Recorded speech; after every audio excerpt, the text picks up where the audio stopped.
Hello friends, आज मैं एक नई वीडियो के साथ आपके सामने हूं और मैं आपको इसमें बताऊंगा कि इस व्हीकल में प्रॉब्लम क्या थी। इस व्हीकल में प्रॉब्लम ये थी कि इसकी पुअर पिकअप थी और इसकी मिस फायरिंग थी। तो चलिए हम सॉफ्टवेयर को कनेक्ट कर लेते हैं, उसके बाद देखेंगे कि इस व्हीकल में क्या प्रॉब्लम थी। पुअर पिकअप और एक इंजन की जो मिस फायरिंग थी, उस तरह की इसमें प्रॉब्लम हो रही थी। इससे पहले कि आप हमारे चैनल को अभी तक सब्सक्राइब नहीं किया है तो जल्दी से सब्सक्राइब कर ले और बेल आइकन को प्रेस कर ले, ताकि हमारी चैनल से रिलेटेड वीडियो जो अपडेट आए तो आपको मिलता रहे नोटिफिकेशन के ज़रिए। तो चलिए हम सॉफ्टवेयर को कनेक्ट कर लेते हैं और चेक करते हैं कि जो हमारी व्हीकल में प्रॉब्लम थी वो कैसी थी, और इसे हम स्टार्ट करके भी आपको दिखाएंगे कि इसकी मिसफायरिंग जो है वो किस तरह की थी, और इसकी जो पिकअप थी वो बहुत ही कम थी। वीडियो को अंत तक देखें तभी आप समझ पाएंगे सारे चीज़। पहले हम कस्टमर की डिटेल्स को हम लोग फिलअप कर लेते हैं, ताकि हम इसकी जो फ़ाइल है वो कभी भी हम सर्च करें तो इस नाम से हमें मिल जाए, और इसे हम अच्छी तरीक़ा से कस्टमर की नेम और व्हीकल की जो नंबर है वो डाल लेते हैं और इसे सेव कर लेते हैं। चलिए अब हम लोग फॉल्ट कोड के ऊपर में क्लिक करते हैं। तो ये फॉल्ट कोड के ऊपर में क्लिक करने के बाद देखिए फ्रेंड्स, हमारी फॉल्ट कोड जो है उससे रिलेटेड, इस व्हीकल से रिलेटेड वो यहाँ पे सामने आ गई है। 0115 1671 3727 0428, उसके बाद है 3741, उसके बाद है 0418। देखिए फ्रेंड्स, जो कि वाटर से रिलेटेड है 0559 और 3737। तो फ्रेंड्स हम इसे अच्छी तरीक़ा से चेक कर लेंगे कि हमारी जो व्हीकल में प्रॉब्लम थी वो किस वजह से हो रही थी ये प्रॉब्लम। इसकी डिस्क्रिप्शन को चेक कर लेंगे और ये कोड कितने बार आए हैं ये भी हम देख लेंगे। इसमें 2412 है जो कि फ़ैन स्पीड से रिलेटेड है, और 0553 ये हमारी कॉमन रेल की जो प्रेशर है वो उससे रिलेटेड है। देखिए फ्रेंड्स, यहाँ पे 0115 जो है वो फ़ैन इंजन की मैग्नेटिक स्पीड की है, जो कि क्रैंकशाफ्ट और कैमशाफ्ट की जो सेंसर होती है उसकी हो सकती है, किसी एक की। 1671 जो कि डीजल एग्जॉस्ट फ्लूइड टैंक की लेवल कम हो गई थी जिसके वजह से है। उसके बाद आ गया 3727, फिर उसको हम देख लेंगे high pressure common rail fuel pressure relieve valve. वो रिलीव वाल्व की इंडिकेशन है फ्रेंड्स, यहाँ पे दी हुई है 0428 हमारी वाटर इन फ्यूल फ्रेंड है, जो कि हमारी वाटर सेपरेटर में कुछ पानी आ गए होंगे डीजल के साथ, उसकी वजह से ये है। उसके बाद है फ्रेंड 3741, ये हाई प्रेशर कॉमन रेल की फ्यूल प्रेशर रिलीव वाल्व है, ये रिलीव वाल्व की भी एक तरह की इंडिकेशन है। उसके बाद है 0418, ये भी फ्यूल वाटर इन फ्यूल दिखा रहे हैं इसमें फ्रेंड्स, क्योंकि इसकी जो वायर है वो लूज होगी या निकल गई होगी उसके वजह से है। 0559 ये डीजल हमारी जो फ्यूल है उससे रिलेटेड है फ्रेंड्स, जिसके वजह से ये कोड आती है। 3737 ये हमारी इंजन की स्टार्टर मोड की है, ये ओवर क्रैंक जिसे बोलते हैं, ये ओवर क्रैंक हुई है इस इंजन में, इसके वजह से ये कोड जनरेट हो गई है। उसके बाद है 2412 है फ़ैन स्पीड की, हमारी जो फ़ैन स्पीड है उसकी वजह से उसकी वायर में कुछ प्रॉब्लम होगी, जो कि सबसे ज़्यादा काउंट में है। 3570 टाइम्स ये प्रॉब्लम आई है, तो हम लोग इसकी वायर को चेक कर लेंगे और देखेंगे। उसके बाद है 0553, ये कोड जो है ये हमारी इंजेक्टर मीटरिंग रेल 1 प्रेशर की दिखा रही है। तो फ्रेंड्स, ये हमारी डिस्क्रिप्शन हम लोगों ने चेक कर लिया पूरी कि ये हमारे डिस्क्रिप्शन में क्या दिखा रहे हैं, और ये 0553 ये इंजेक्टर मीटरिंग रेल की है, pressure data valid but above normal operating range. तो इसे हम लोग देखेंगे। तो इससे पहले है कि हम जितने भी कोड हैं, देखिए ये हमारी फ़ैन स्पीड की सबसे ज़्यादा कोड आई है, तो इसे हम लोग चेक करेंगे। देखेंगे कि ये रियली ये प्रॉब्लम है या नहीं, क्योंकि इसकी काउंट बहुत ही ज़्यादा है। तो सबसे पहले हम ये जितने भी सारे इनएक्टिव कोड हैं उसे हम लोग सेट कर लेंगे, रीसेट करेंगे। रीसेट ऑल मारने से हमारी जो सारी कोड्स हैं वो रीसेट हो जाएंगे। उसके बाद इंजन को हम स्टार्ट करेंगे और 1 और 2 मिनट तक हम लोग इंजन को ऑब्जर्व करेंगे कि हमारी जो फॉल्ट कोड जो है वो वापस कोई फॉल्ट कोड जनरेट हो रहा है या नहीं रनिंग कंडीशन में। तो हम इसे 5 या 10 मिनट तक इस गाड़ी को ट्रायल करेंगे और देखेंगे कि हमारी जो अगर इस इंजन में किसी तरह की प्रॉब्लम होगी इस व्हीकल में तो वापस ये 10 मिनट के अंदर में कोई भी फॉल्ट कोड जनरेट हो जाएगी। इस व्हीकल में पिकअप की बहुत ही ज़्यादा प्रॉब्लम थी और इसमें जो है मिस फायरिंग हो रही थी ये इंजन, जो कि आप साउंड देखकर सुनकर समझ सकते हैं। साउंड को इंजन को स्टार्ट करूँगा मैं तो आपको साउंड जैसे ही आप सुनेंगे तो आपको समझ में आ जाएगा कि हाँ इसकी जो साउंड किस टाइप की है और ठीक करने के बाद में ये साउंड किस तरह से हो गई है। तो वीडियो को अंत तक देखें और उससे रिलेटेड जो भी पॉइंट्स हैं वो आप समझ लें, सीख लें, जान लें कि किसे कहाँ से कैसे चेक करनी है हमें। तो सबसे पहले हम लोगों ने कोड को डिलीट कर लिया। उसके बाद हम इसकी फीचर्स एंड पैरामीटर्स में जाएंगे और फीचर्स एंड पैरामीटर्स को हम लोग चेक करेंगे कि वो फीचर्स एंड पैरामीटर्स में किसी तरह की कोई प्रॉब्लम नहीं है या सारी एडजस्टमेंट जो है वो बिल्कुल सही है। तो उसके बाद हम लोग आगे बढ़ेंगे फ्रेंड्स। तो देखिए अभी फीचर्स एंड पैरामीटर्स जो है उसके ऊपर क्लिक किया हम लोगों ने। ये देखिए हमारे सामने आ गए हैं फीचर्स एंड पैरामीटर। तो सबसे पहले हम चेक करेंगे कि गियर डाउन प्रोटेक्शन ये हमारी एनेबल है या डिसेबल है। तो हमें अगर ये एनेबल है तो इसकी हम लिमिट चेक करेंगे और अगर डिसेबल है तो हमें कुछ चेक करने की ज़रूरत नहीं है क्योंकि ये ऑलरेडी डिसेबल किया हुआ है तो इसमें कुछ चेंजेस नहीं करेंगे।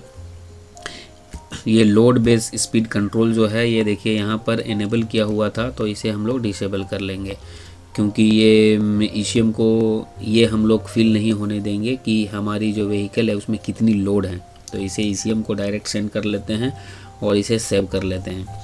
तो जब हम इसे डिसेबल कर देंगे तो ईसीएम ये सेंस नहीं कर पाएगा कि हमारे इस व्हीकल में कितने लोड हैं और हमें कितने फ़्लो देने हैं कितने। तो ये नॉर्मल तरह के नॉर्मल ये बिहेवियर हमारी ईसीएम जो है उसकी जो बिहेवियर होगी वो नॉर्मल होगी अगर हम इसे डिसेबल करके रखते हैं। तो अगर ये इनेबल रहेंगे तो जिस हिसाब से हमारी जिस कंडीशन में हमारी व्हीकल चलेगी तो वो हमारा जो व्हीकल है वो सेंस करता रहेगा कि हमारे किस कंडीशन में ये व्हीकल चल रही है तो उसी हिसाब से वो फ्यूल को रिलीज़ करती है। तो इससे है कि हमें डिसेबल कर देंगे तो उसे सेंस नहीं हो पाएगा। तो एक नॉर्मल तरीके से एक नॉर्मल रेंज में ही वो फ्यूल को वहाँ से डिस्चार्ज करेगा इंजन को रन करने के लिए। तो ये हमारी इससे पिकअप के ऊपर फ़र्क पड़ती है अगर हम इसे डिसेबल करते हैं तो चलिए अब हम ये डिसेबल जब हो जाए उसके बाद फिर हम लोग चेक करेंगे। और भी जब ये दोनों हमारे डिसेबल हो गए तो उसके बाद फिर हम डाटा मॉनिटर में जाएंगे। डाटा मॉनिटर को हम लोग क्लिक कर लेंगे। फिर डाटा मॉनिटर में हम लोग सबसे फर्स्ट चेक करेंगे एक्सेलेरेटर पैडल वो सही तरीके से काम कर रही है या नहीं कर रही है। अगर एक्सेलेरेटर पैडल में किसी तरह की प्रॉब्लम है तो हमारी जो आरपीएम है वो कभी जब हम एक्सेलेरेटर पैडल दबाएंगे तो हमारी जो व्हीकल है वो तुरंत पिकअप नहीं पकड़ेगी, पिकअप जो है थोड़ा लेट के बाद पकड़ेगी। तो चलिए हम एक्सेलेरेटर पैडल को प्रेस करते हैं। यहाँ पे देखिए यहाँ 92 ये हमारी जो एक्सेलेरेटर पैडल फुल प्रेस करने के बाद 72% आ रही है फ्रेंड्स। तो हमें इसे 100% करनी है। देखिए ये 92% तक लास्ट आती है, उससे ऊपर नहीं जाती है। तो हमें इसे सेट करनी है। तो हम चलिए देखते हैं कि हम जो पैडल है ये पैडल को हम लोगों ने फुल प्रेस कर लिया है।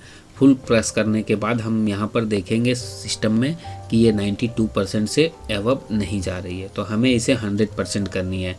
तो हम क्या करेंगे, पैडल के नीचे जो स्टॉपर है उसे हम लूज़ करके थोड़ा डाउन कर देंगे तो ये ऑटोमेटिकली हमारी 100% तक प्रेस होना शुरू हो जाएगी। तो चलिए अब हम 100% तक देखते हैं हो रहा है या नहीं। देखिए फ्रेंड्स अभी 100% तक आ गई है। जब ये 100% फुल आ जाए तो हमारी जो ये है सब सही है।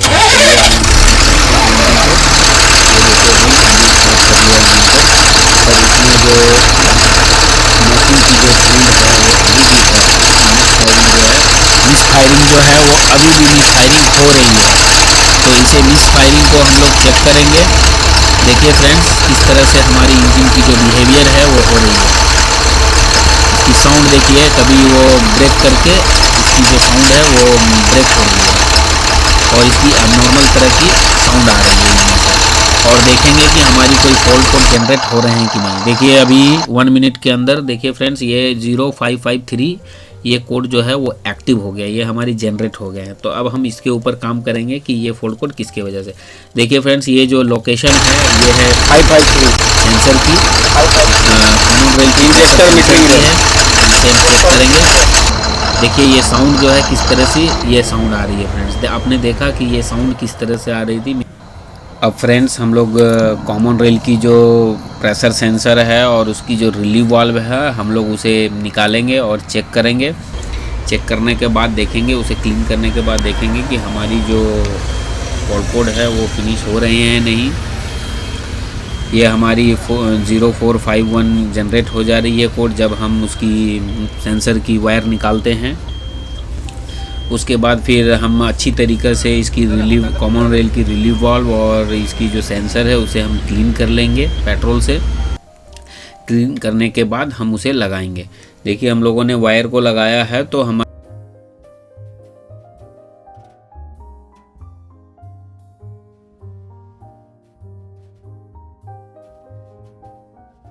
0187 जो है वो कोड इनएक्टिव हो गए हैं, पर 0553 अभी भी एक्टिव है। तो हम इसे रीसेट कर लेंगे। उसके बाद ये हमारी कोड यहाँ से इरेज हो जानी चाहिए। और फिर जब हम इंजन को स्टार्ट रखेंगे तो 5-10 मिनट तक हम इसे ऑब्ज़र्व करेंगे कि हमारी जो इंजन से कोई भी रिलेटेड फॉल्ट कोड जनरेट हो रहे हैं या नहीं वापस। तो अगर किसी तरह की वापस फॉल्ट कोड जनरेट होती है तो हम फिर उसके ऊपर काम करेंगे, और अदरवाइज़ अगर कोई भी फॉल्ट कोड नहीं जनरेट हो रहे हैं तो फिर हम व्हीकल को हैंड ओवर कर देंगे कस्टमर को। तो चलिए अब हम इसे रीसेट कर लेते हैं। रीसेट करने के बाद ये फॉल्ट कोड यहाँ से चली जानी चाहिए, और जाने के बाद हम इसे इंजन को फिर से वापस स्टार्ट करेंगे और देखेंगे कि ये हमारी जो इंजन की नॉकिंग थी वो है या नहीं। तो देखिए फ्रेंड्स, जब हम इंजन स्टार्ट करेंगे उसके बाद आरपीएम भी चेक करेंगे और इसे सेट करेंगे। अगर ज़्यादा है तो सेट करेंगे, कम है तो रहने देंगे। तो चलिए हमारी जो है वो बिल्कुल ही खत्म हो चुकी है हमारी नॉकिंग। देखिए फ्रेंड्स, हमारी जो इंजन की जो साउंड है वो बिल्कुल हो चुकी है। सारी ऑब्जेक्ट को यूज करने के बाद अभी हमारी किसी तरह की फॉल्ट कोड अगर जनरेट होती है तो फॉल्ट कोड फिर वापस हमें वर्क करना पड़ेगा। तो इससे पहले कि इंजन की जो आरपीएम है वो ज़्यादा दिख रही है और इसमें वाइब्रेशन भी है, वाइब्रेशन को हमें ख़त्म करनी है।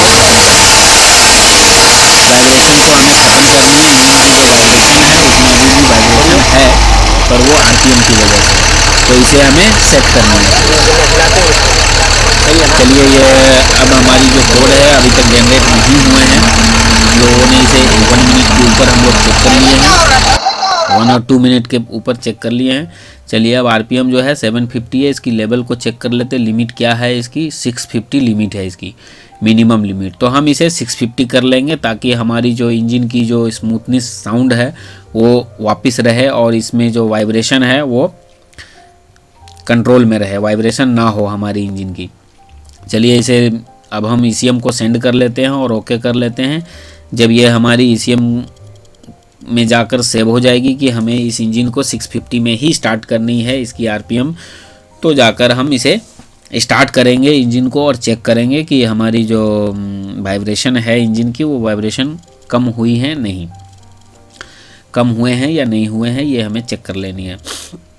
तो देखिए अभी हमारी ईसीएम को ये डाटा सेव हो रही है 650 वाली, और 750 वाली वहाँ से इरेज हो जाएगी ईसीएम से।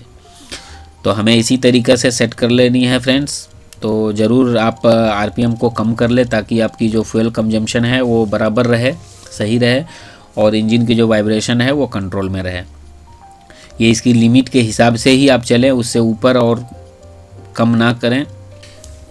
अब इंजन को स्टार्ट करेंगे। स्टार्ट करके हम इसे चेक करेंगे फ्रेंड्स कि हमारी जो इंजन की जो बिहेवियर है और इसकी साउंड है वो किस टाइप की है। तो चलिए अब हम इंजन को स्टार्ट करते हैं। अगर वीडियो पसंद आया तो लाइक करें, सब्सक्राइब करें, कमेंट्स करें, और किसी तरह की प्रॉब्लम है तो आप हमें कमेंट्स बॉक्स में कमेंट करिए। तो चलिए फ्रेंड्स, देखिए हमारी जो साउंड है बिल्कुल ही फिनिश हो चुकी है, इससे ज़्यादा नीचे नहीं फॉर जाएगा। Watching this video friend, thank you so much. अब डिस्कनेक्ट करके इसे हम डालेंगे। अब जो है उसको